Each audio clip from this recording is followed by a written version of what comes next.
Okay, hello everyone, and welcome back to Bloodborne. In this episode, we are gonna be continuing on. Took care of two bosses in the previous episode, but today we're gonna be going up into the Odin Chapel area, which is part of the Cathedral Ward. So, the other thing I have to do is, of course, use these souls or blood echoes, whatever, you know what I mean. Gonna continue leveling. I did check the stats for the Gatling gun. I want to see if I have enough dex. No, because it also needs 12 skill. So we have quite a bit of leveling to do. I think this is pretty much the same stats for the cannon as well, right? The cannon might need 30 strength. I'm not 100% sure. But I think it's about the same. Although I think the cannon is a lot less useful.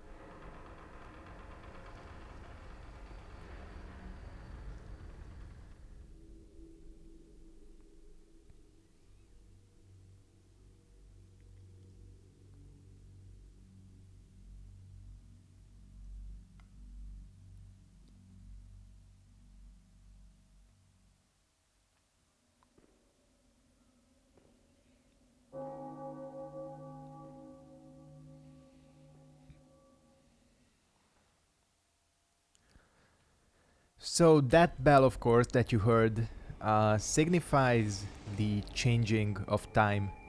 The time changes a couple of times throughout this game. If you look at the sun, it is a lot lower now. We can't really see it from here, but basically,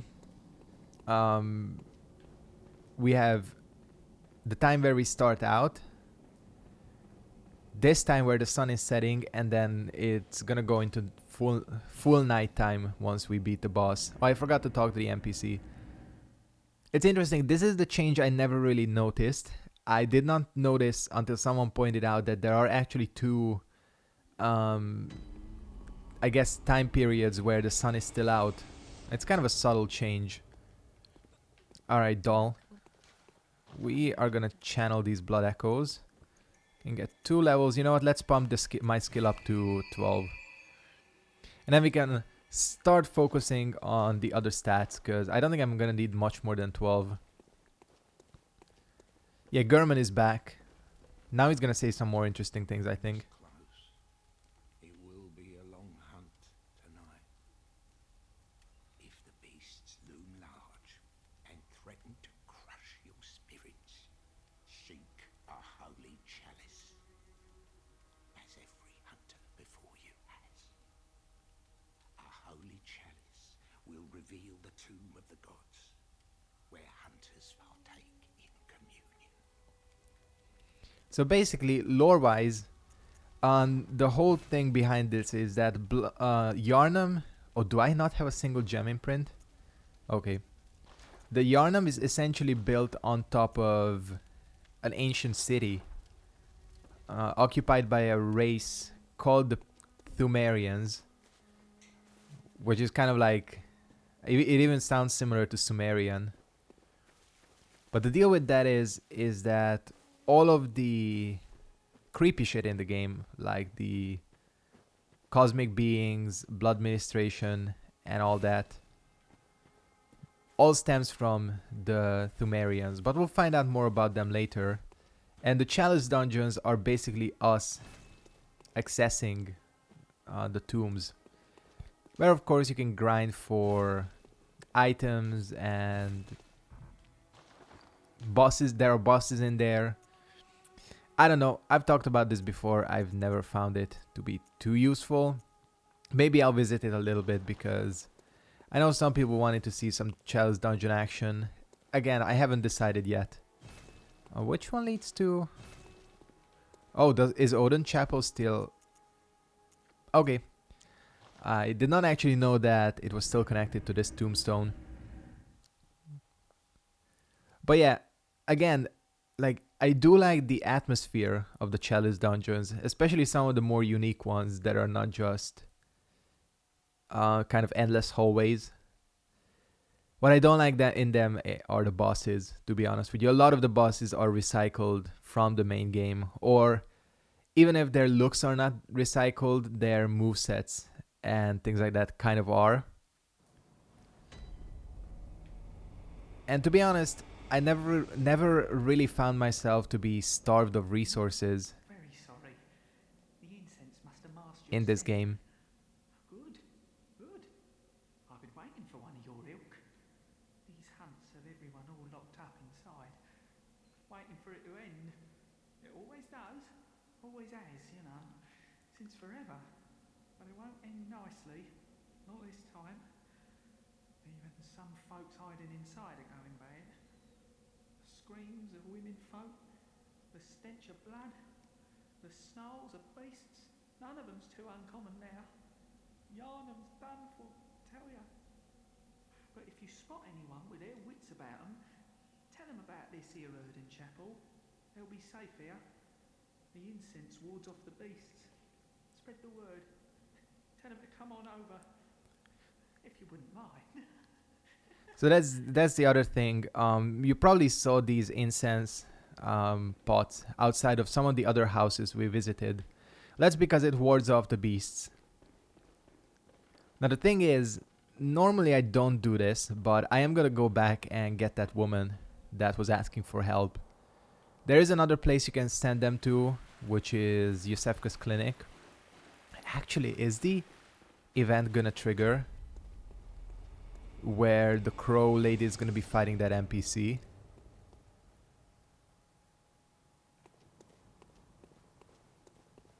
I don't see them. I don't think so.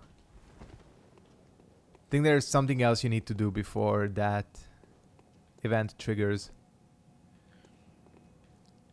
I kind of want to... No, actually, we don't need to. I kind of want to do that because the set that is dropped by that hunter is pretty cool looking. It's essentially this game's version of...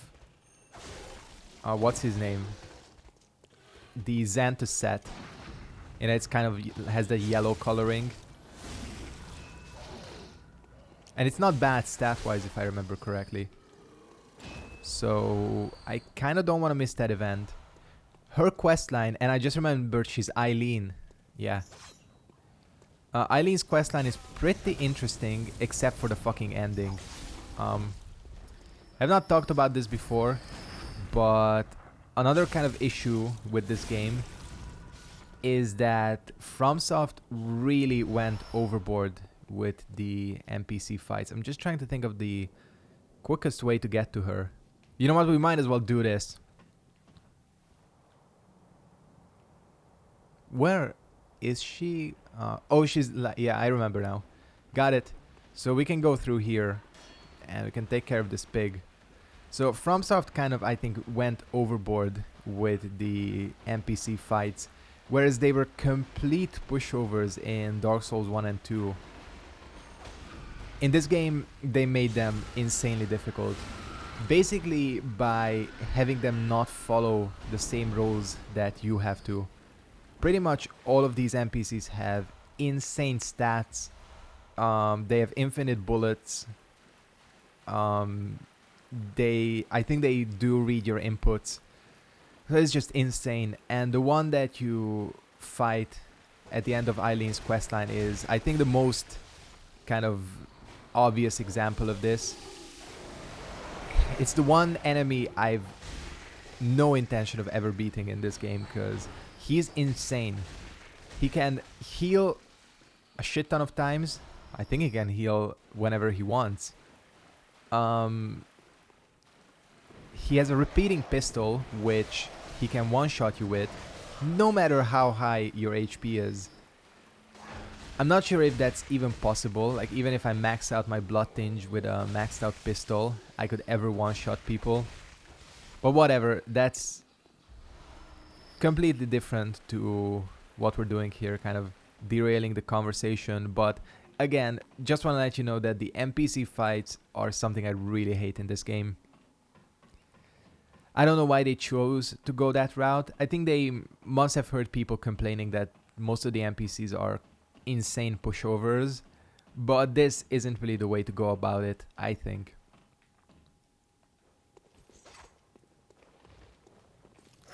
Actually, why am I killing these things? No need. I think this is the quickest way.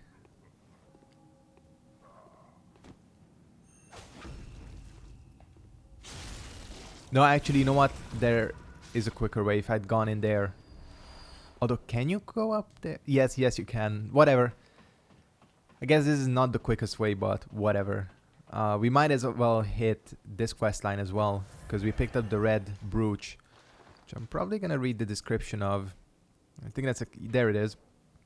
A woman's bright red brooch engraved with the name Viola. Perhaps the jewel is a gift from a hunter, used to change into a droplet blood gem that fortifies any weapon. With a proper workshop tool, various weapons can be fortified. Hello, Hunter. You'll come find my mum. Now see, the problem is, whatever you do here, this questline is gonna end badly. So I'm not gonna give it to her. Something I can do. Maybe Mum and Dad are stuck out there, waiting for me to come and find them. What do you think, Miss Hunter? I see. I can wait.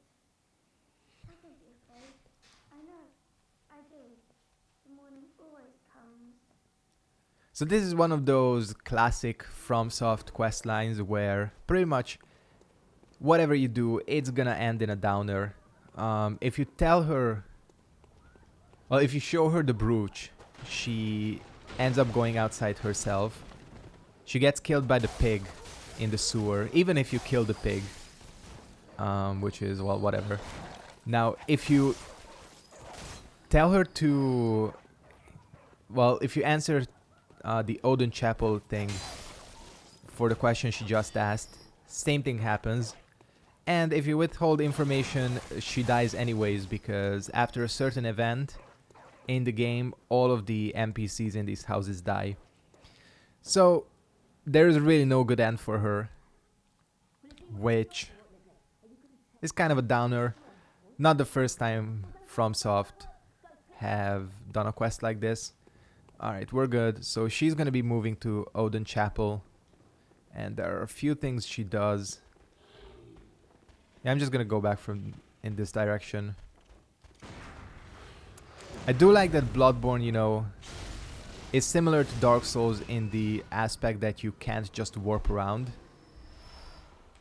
While that is very convenient in the other Souls games, that again, you can just warp around wherever, it does kind of detract from the exploration.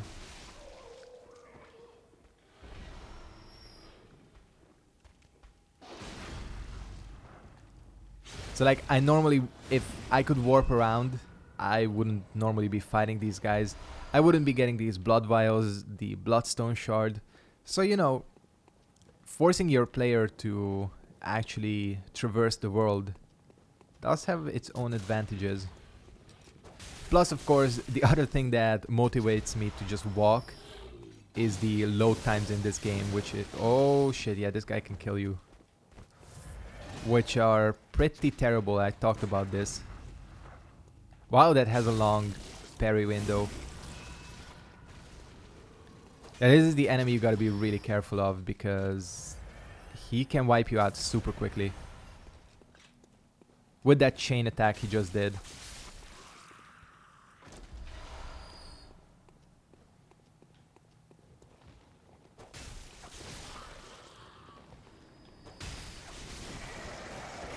Oh, you're still alive?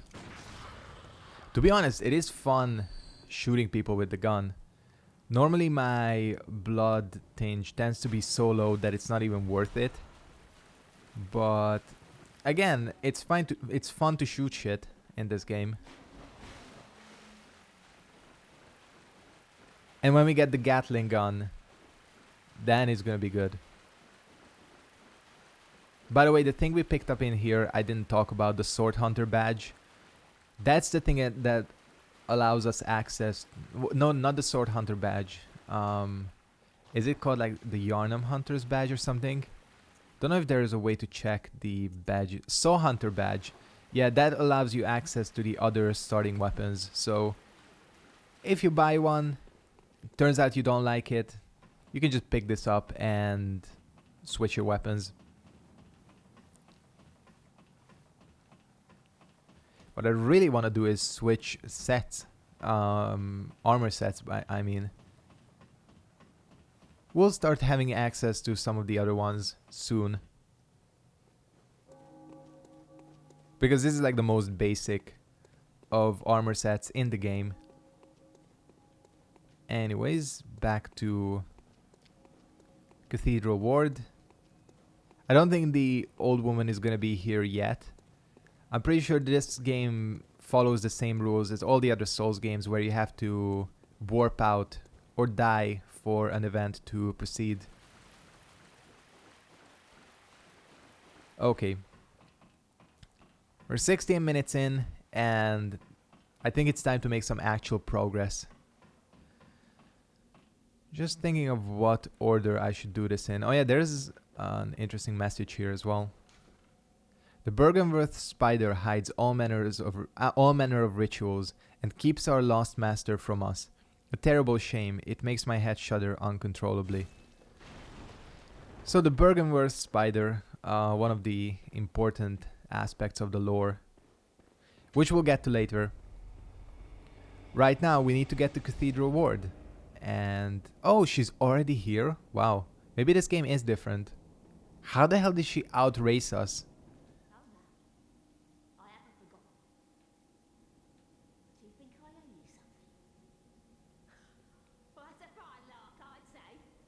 Hell yeah, you owe me something.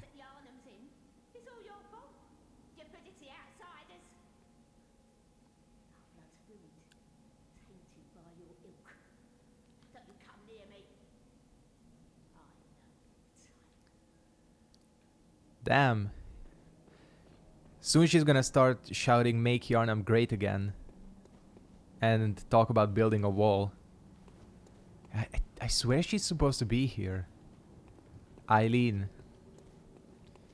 I don't know. Hi there. I'm going the wrong way, aren't I? I just realized. I think there might be some treasure here. How the hell do I already have 9 insight? Seems like kind of a lot. Oh no, because you get one for discovering the chapel as well. Gas coin. Yeah, I guess it makes sense. What is this thing right here? Madman's knowledge.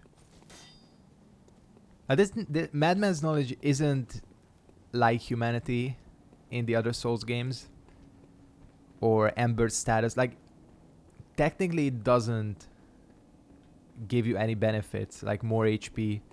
I think you still need it to summon, because you use one up when you summon.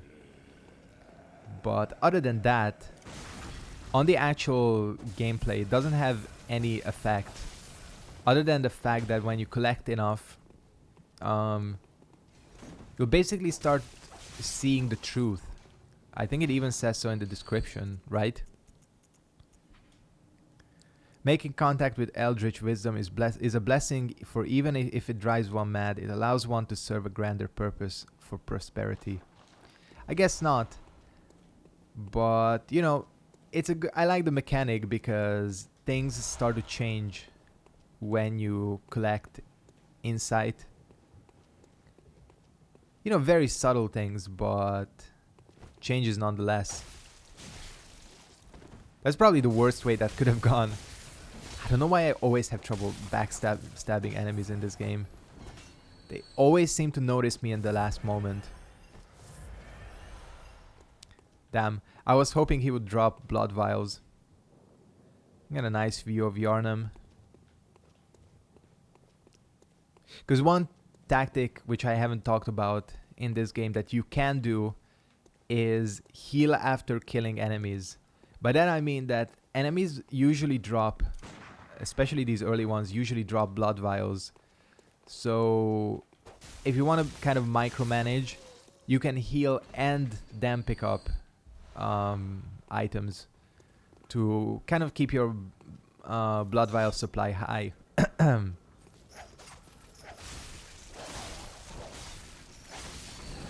Man, this whip mode is actually working out pretty well.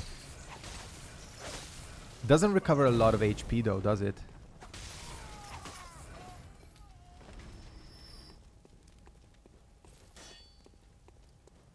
This is one of those sections. There are like 3 dogs here that attack you. There's also an ambush. There he is. This ambush usually always gets me. So I think that's the first time I was actually ready for it.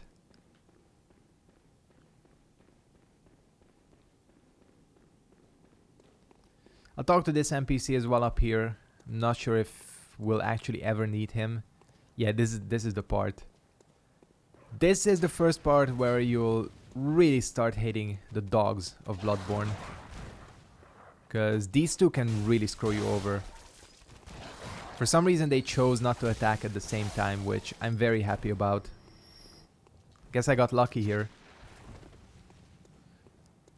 And then in the... ah, damn. In the DLC it's especially bad. You have like these like Rottweiler looking things. No, Doberman looking things. And they're just like so annoying to fight.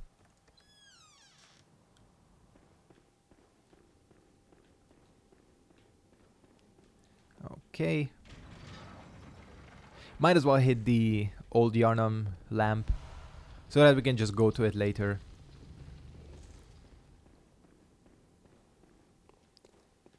But let's also talk to him. Because he gives us some useful shit, actually. Hunter, aren't you? I knew it. That's precisely how I started out. Oh, beg pardon. You may call me Nice mutton chops. protégé Alfred. Master Ligurius, hunter of vile bloods. So, what say you? Our prey might differ, but we are hunters, the both of us. Why not cooperate and discuss the things we've learned? Oh, very good. Very good indeed. Actually, it doesn't seem much interesting. Like, the thing is, he does have a quest line, one that I've never bothered with, because honestly, the rewards are not that interesting either. Good blood guide you. This guy isn't interesting in general, but he does give us fire paper, which is, of course, a buff. He can be summoned for the blood-starved beast, which you really don't want to do because he's useless. But yeah, let's go ahead and head down into Old Yarnum, the part of Yarnum that was burnt by the Healing Church. Finally we got one, Tempering Blood Gemstone. So this is the thing that lets you customize weapons in this game if you don't know. There are only like a couple of categories, you know, like physical attack up, scaling up, some add poison damage, but most of the times you want to go for attack, obviously. Or scaling, and I just got grabbed.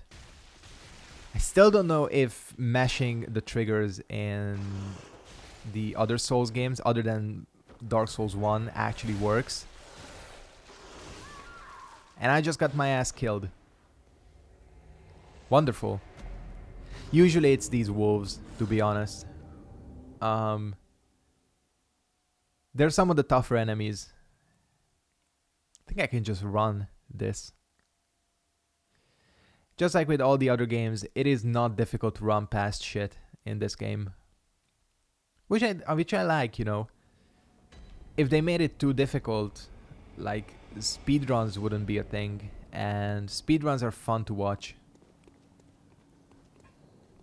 And attempt sometimes. By the way, when I have my casual streams on Sundays, which I'm not sure if there will be one this week, I'll have to see. But if we're gonna have a casual stream, I am gonna start practicing for the Dark Souls 2 Sprint Souls series. Luckily, Dark Souls 2, in terms of speedrunning, I think is a little bit more lenient than Dark Souls 1. There are still opportunities to mess up a lot. I am really surprised my blood echoes are not absorbed by him. There are still chances to mess up, but I feel like if you get past the initial kind of hurdles, you're really on your way. The thing that's probably most difficult about a speed run in Dark Souls 2 is killing the Rotten 4 times. I don't know how many times I'm gonna mess up the inventory, because I'm so used to it being on the touchpad in Dark Souls 2. So yeah, I'm gonna start practicing for that, so that when I actually start the series as like an actual like episodic series, I'm not gonna be failing completely. I did the same thing for Dark Souls 1.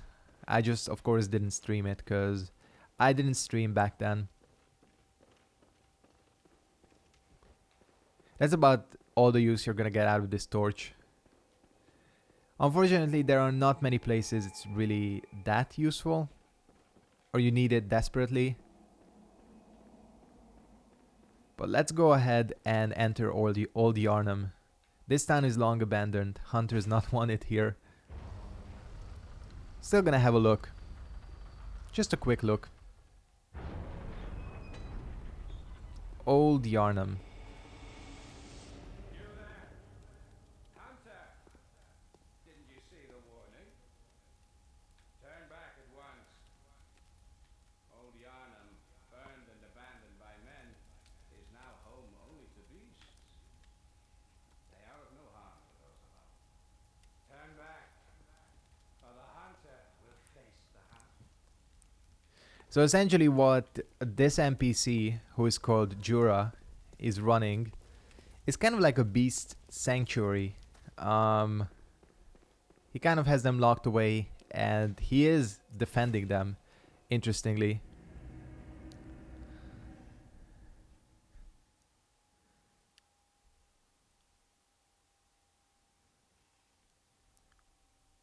Interesting thing about Jura is that I remember that in some of the earlier versions of the game... Oh, you're here again? Most of the holy chalices lie deep within the tomb of the gods, and the few that found their way to the Yeah, more stuff about the Chalice dungeons. it was burned at the perfect flood. So the thing about Jura is that I remember when earlier on in the game, his name was Jula, spelled with a GY. And the interesting thing about that is that that's a Hungarian name. And I think they probably changed it because they thought that no one would be able to pronounce it. Yeah, we'll go for Vitality. I'm kind of low on HP. Because the thing about it is that the GY is one of those like compound letters which Hungarian is kind of full of. And it is kind of the same sound as what his name is now, like kind of like a Jura. And I'm like 90% sure they changed that because they were worried that no one is going to be able to pronounce it. But still, kind of interesting. Anyways, we don't have that much time. I'm gonna see what else I can do here. Because I actually... No, I do remember where we need to go. You can buy this Hunter Chief emblem to access Cathedral Ward. Or, well, not Cathedral Ward, but the way to go a little bit earlier. But I find it to be kind of useless. Or not even useless, just a waste of souls. I think you should only buy that if you want the weapon.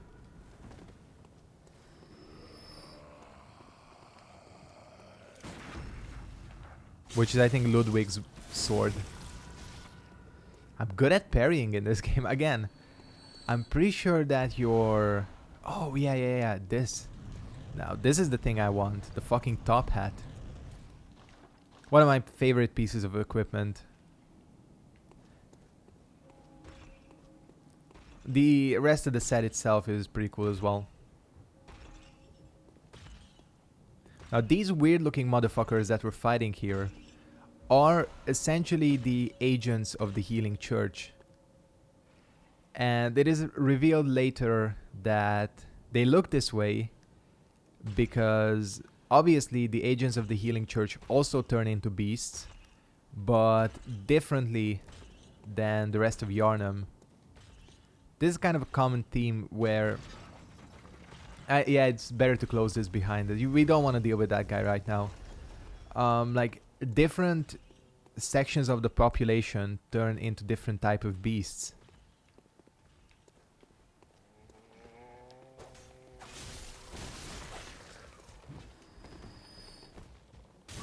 Oh, hey there. Okay, this is bad. I did not think he would aggro. Alright. Yeah, I kind of had the feeling. I was like, can I parry and riposte in time? No, I can't. Come on. Damn it. You might be screwed here. Oh, maybe I can lose the interest of... These guys, interestingly, even if they're using different weapons, they all have the same animations. I don't like that the other one is right here on top of us. Okay, there we go. He's losing interest.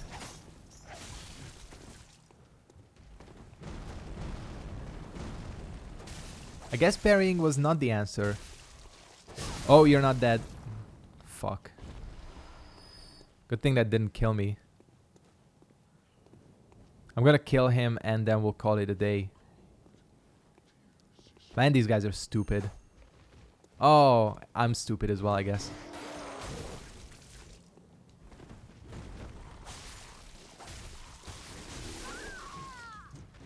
Oh, I got... damn it. The crow hit me as well. Because I don't think I would have died from that normally. Anyways, I'm gonna go ahead and start wrapping up this episode of Bloodborne. Return to Bloodborne, I should say. I want to thank you guys very much for watching. We're still making good progress. Got all the Yarnum unlocked. But I'm gonna be taking on Vicar Emilia as soon as we can. Because that's gonna allow me access to the weapon I want. So, thank you for watching. I'll eventually get the gesture menu down. Thanks for watching and goodbye.